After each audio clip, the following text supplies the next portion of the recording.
And if you're on this second part, then you've seen what we've been doing. And today, or this part, is a lot more of the same. Beautiful country out here in Tennessee, heading to North Carolina. We had a little stop there, had a little snack, did a little wardrobe change. So now we're back on the road. And then we kind of hit these short stretches of pavement and then switch to gravel. And we'd get these really nice overlooks, and we'd see some things, just beautiful country. Everything's so green, and clouds are up in the sky, and it's just a really nice day for riding. That right there is Norm, right there in front of me, and in front of him is Jim. He's in the high-vis yellow helmet. I rode over with Norm. We kind of trailered the bikes for about an hour from where we started from. And Norm was nice enough to carry my bike, and I got to ride with him and learn about him. And watching him ride, you never know how old that guy is. Same thing goes with Jim. Both those guys are in their 60s, and you just would never know it. They ride like they're 20-something years old. Especially Norm. Once he got used to that 350, man, he was off. But they were a lot of fun to ride with. This area, this part of this is the first time we're hitting some more technical stuff. A lot of washouts and different things on this gravel road. While I'm behind Norm, I guess I'll talk a little bit about him. He's been on two wheels forever, I think. He's got an ST1000 or 1100. I'm sorry, it's a Honda, and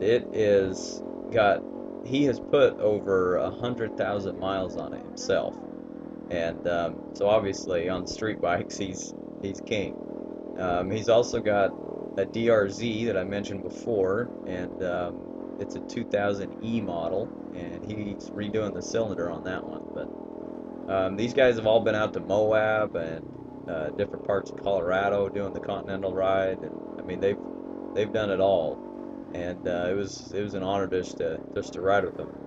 But Norm, he used to ride back in the 70s, 80s. He did a lot of enduro races, and he was telling me about those on the ride up, and it was a treat to just hear how different races that he'd been in, and different ways that how you win an enduro race, and how you win some hare scrambles and whatnot. But it was a lot of fun.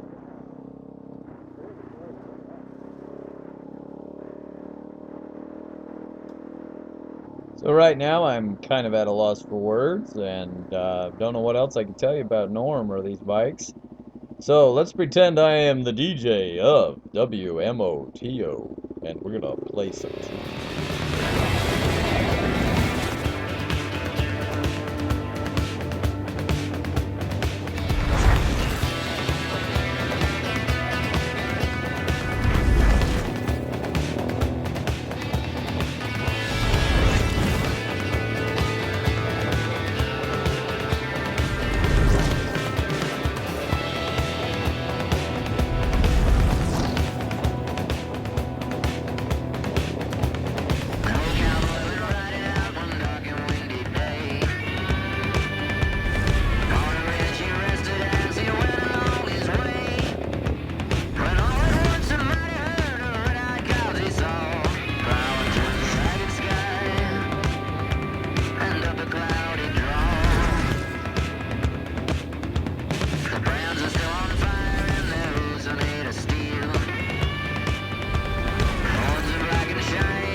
Hope you enjoyed that tune as much as I did.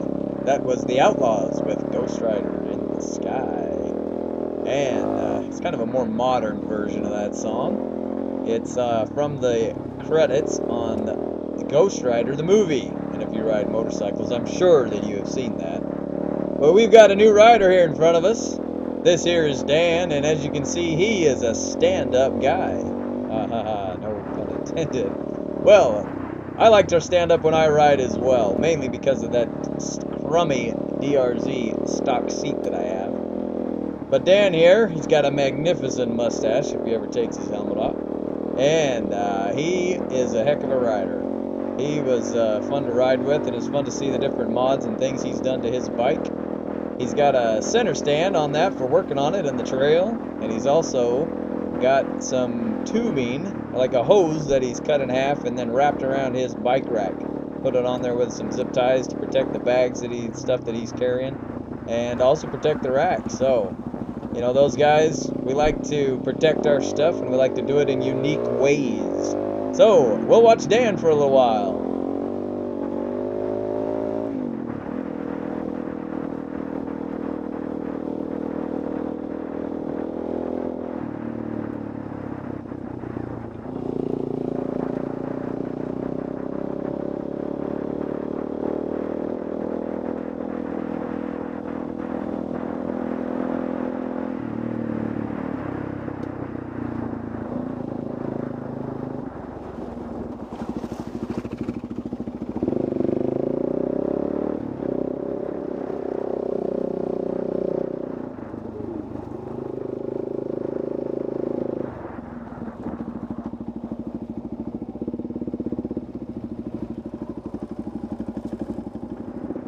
At this point in the ride, we have just run into Martha Sundquist State Forest.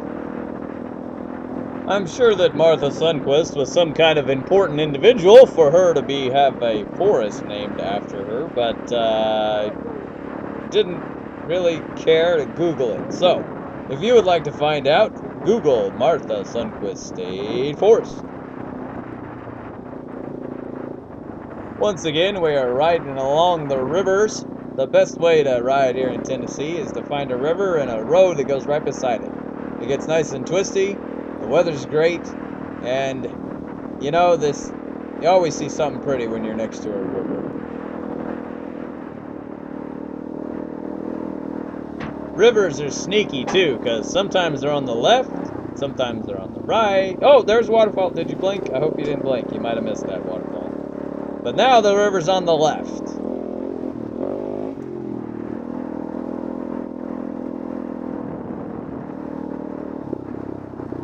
With all of these river crossings, or well, stream crossings anyway, you know, the bikes are getting dirty, and which is good. It's always fun to have dirty bikes. But there's one point when we stop up here, and I noticed something interesting. There were two DRZ 400s, as I mentioned. And the DRZs had the dirtiest headlights. It was really interesting, you know, you go through that water, and it'd flip out in front of you, and then it'd come back, and the DRZs had the dirtiest headlights of all of them. And we got to analyzing the problem. It's just kind of an interesting thing. And all the other bikes seem to have their fenders a little lower to the tire. And the DRZs fenders were very high. So I guess that's why they get all dirty. But these were also the S models, not the SM models, not those little street motards. And, you know, they have shorter fenders, so it would have been interesting to see the difference there. You know, things you notice when you're riding in the dirt. Well, things that I notice anyway. You know, that's probably nothing that no one else even cares about. But something to talk about at least while we're riding in the woods.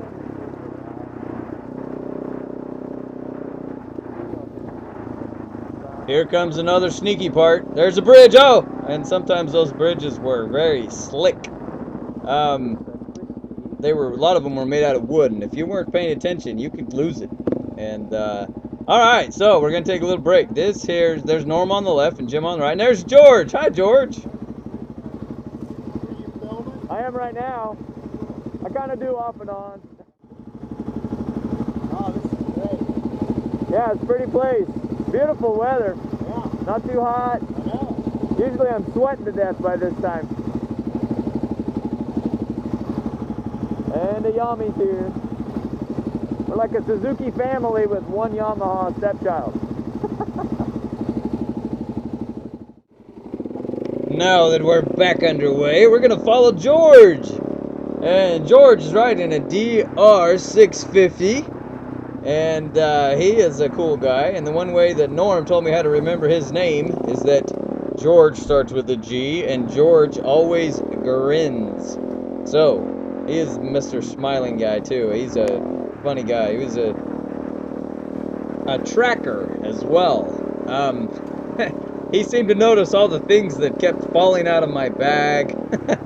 I had some butter knives that I used as tire spoons, and I just in case I had a flat or something. But I didn't get them zipped up all the way because my long pliers were kind of hanging out of one of my tank bags and tank bag pockets. And George he kept seeing them on the road. He also noticed one of the times that I had crashed. I told you about my rear brake locking up. Well, I was out by myself at this point, and I was behind Norm and going into a corner, and I was coming in hard, and so I hit the brakes, and my rear brake locked up. Is the problem I told you about before, and so I kind of fishtailed and I went down. And at our next break, George comes up from behind me. He goes, "My tracking skills told me that someone went down," and he assumed it was me, and he was right. So, yeah, but yeah, nice guy, excellent rider, fun to hang out with.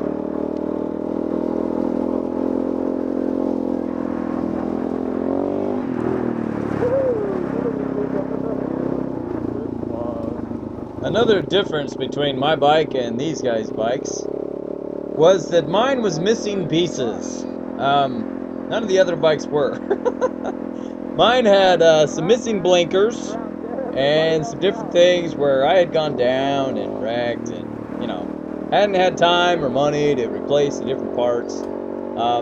But again, it's just another way I can update and upgrade my bike. And the other thing, my bike was a whole lot louder than all these other guys' bikes. It really drowned them out. The Baratman was very, just, a beast of the forest, and everybody else was very quiet, very capable, and very strong motorcycles, but not nearly as loud.